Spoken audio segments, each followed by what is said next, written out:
Bonjour, dans cette partie numéro 16, nous allons nous intéresser sur le rapprochement bancaire. Au préalable, je vais faire un saut vers la Société Générale, de manière à jeter un coup d'œil et de manière à connaître le solde de fin de mois en informatique que nous avons. Il s'agit de 442 €. Je viens de recevoir mon bordereau de mon relevé de banque et je vais le pointer sur mon informatique. Pour ce faire, je vais dans Journalier, Rapprochement bancaire. Je vais me mettre au mois de janvier parce que c'est le relevé du mois de janvier que j'ai reçu. Et je vais rapprocher toutes les lignes, sauf celle de 310 €, car celle-ci n'est pas sur mon relevé bancaire. Alors, je vais tout faire d'un coup, tout pointer. OK. Le mois sélectionné. Voilà.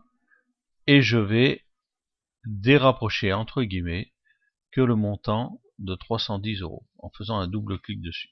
Je le dépointe. Voilà, donc il me reste plus que le montant de 310 € qui n'est pas existant sur le relevé envoyé pour le mois de janvier.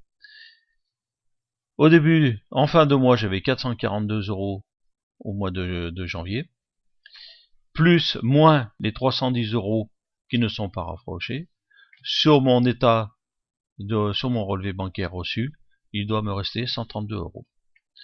Je fais l'impression de cet état sur l'écran. Solde du relevé de banque, 132 €.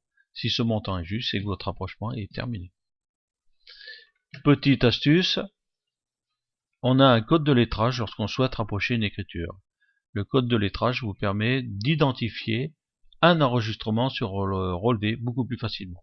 Nous vous conseillons par exemple de mettre 1 ou A01, qui veut dire la première ligne par exemple du premier bordereau.